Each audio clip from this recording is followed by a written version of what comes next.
Hi, my name is Austin. I'm a junior, and today I'm going to be reading some of anonymous teens' personal experiences with teen mental health and answers to their questions about teen mental health, and also presenting some information about teen mental health. So, let's go.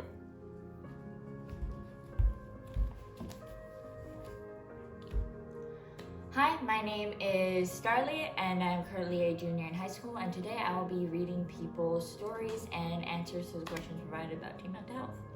So let's get into it. Okay, I'm going to be reading some of the anonymous teens' responses. What is teen mental health to you? Teen mental health to me is when teens experience some type of anxiety, depression, and phobias. The mental health and awareness of teens. I find teen mental health to be the crux of everything at our age. We're at the point when we are now being told to act as adults while being treated like children. We are all trying to figure out what we want to do but feel stuck by our circumstances.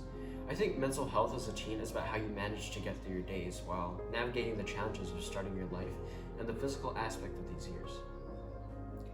Teen mental health to me has multiple factors to it overall. I feel like teens develop mental health problems due to stress, family issues, bullying, school, and other outside factors. Along with mental health comes alcohol and drug usage, depression, and suicide. There's also good teen mental health as well, I guess, but I don't see much of that nowadays.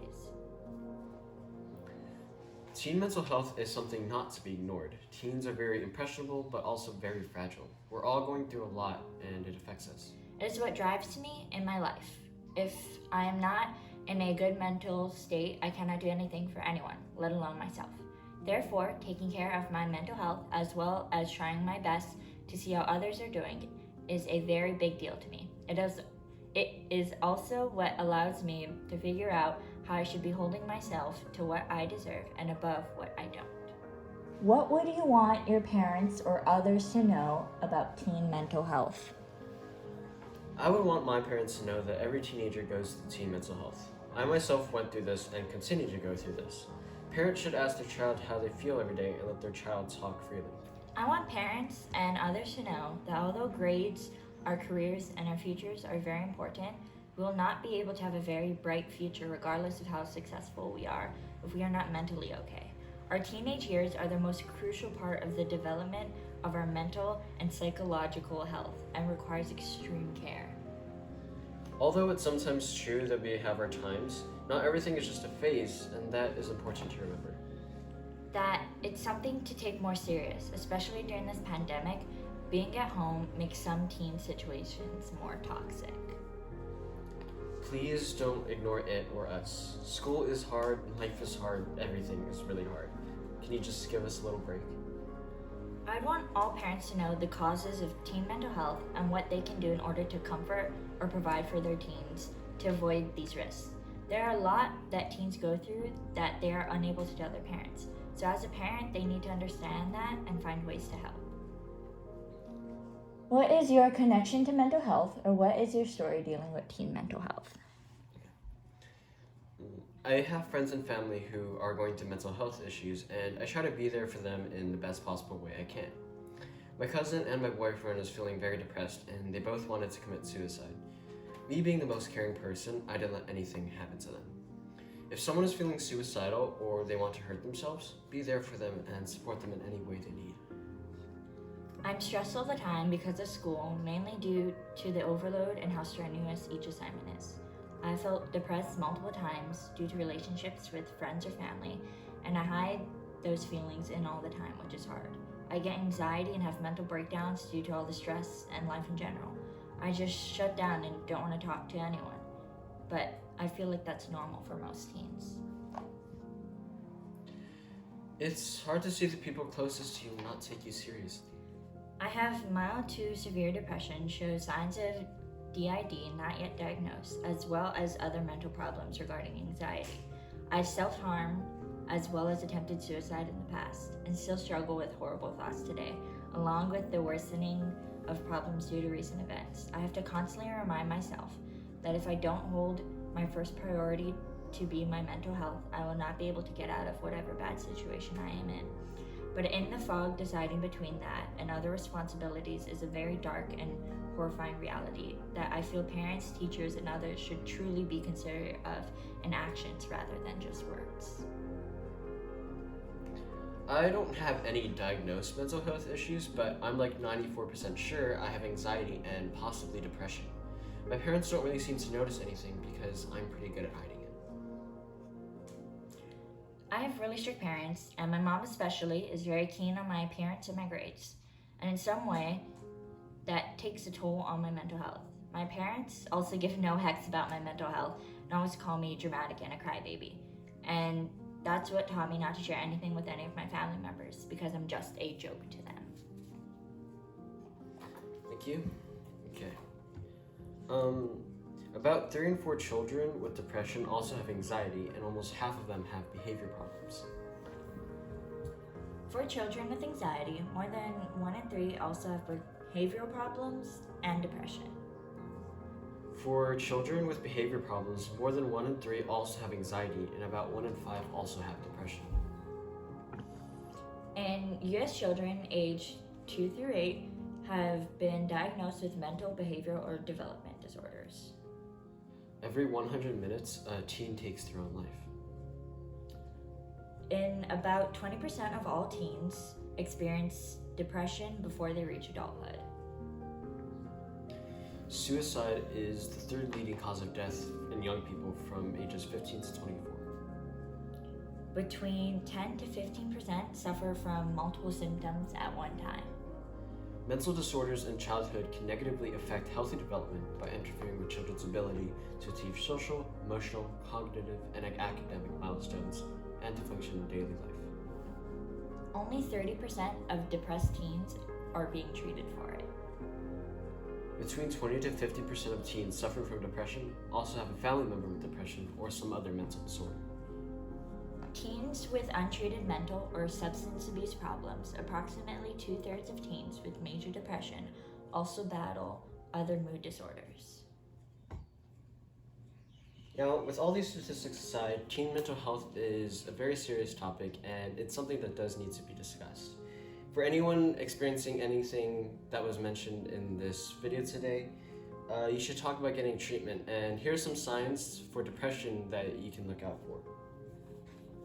There is low self-esteem, substance abuse, decrease in desire to do things like any activities and stuff, physical ailments, problems in school, or running away from home.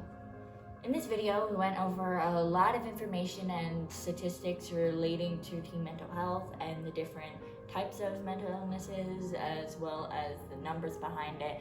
And in order to decrease these numbers and statistics, we need to be able to identify the signs in some of the most common illnesses, such as anxiety.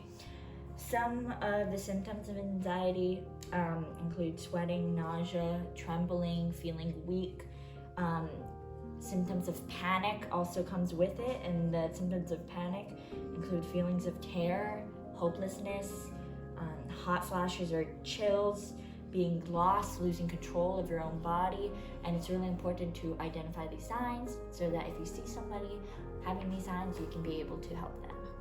Teen depression doesn't have to mean a lifetime of struggle, and it certainly doesn't have to end in suicide.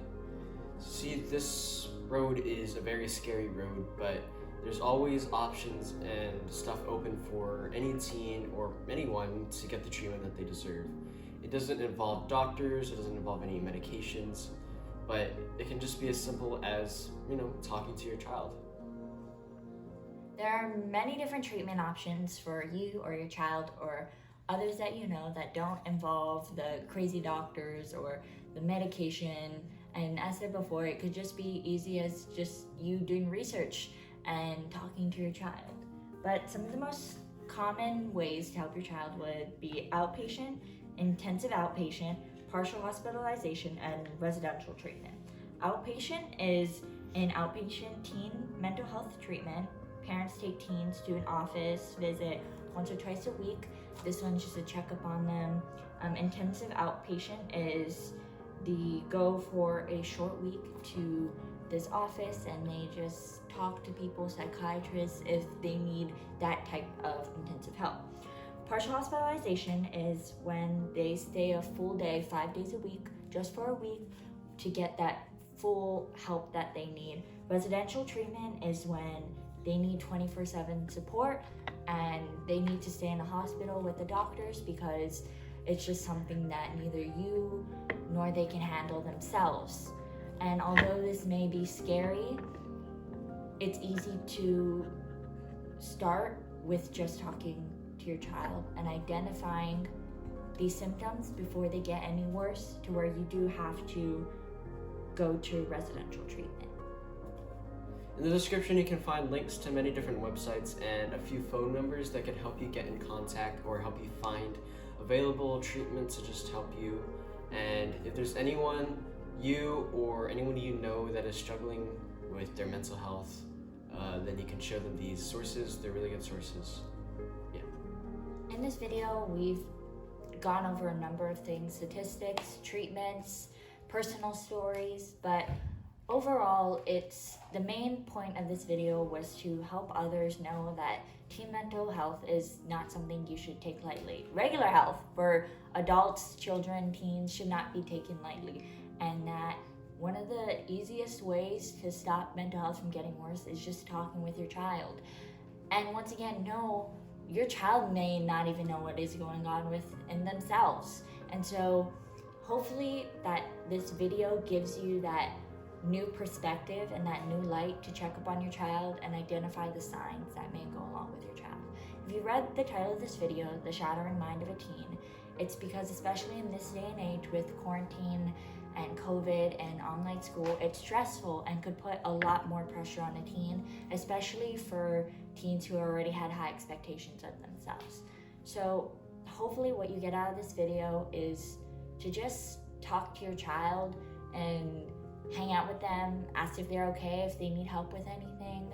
And so I just hope that you enjoyed this video and that we can talk more about this in the future. We've looked at personal experiences, we've looked at the way that people feel, we've looked at data, we've looked at statistics, we've looked at multiple different sources, but of course none of that can compare to what actually goes on inside a child's mind. And so hopefully this video can address a lot of these issues and just a lot of things that do go on in teens' mind, but of course we can't generalize it, and of course it all depends on everyone's individual situation. And so hopefully, in hopes of just putting this video out here, we can get everyone, all the teens, the help that they need, and depending on the situation. So, yep. So this is us signing off. Thank you guys for listening, and hopefully you guys check out those links down below, get more information, and hopefully you guys leave this with a new perspective. Yeah. So this is us signing off, and we hope that you enjoyed our video, and don't hesitate to get more information about this and contact us, and hopefully you guys will talk to people around you about this video. Bye!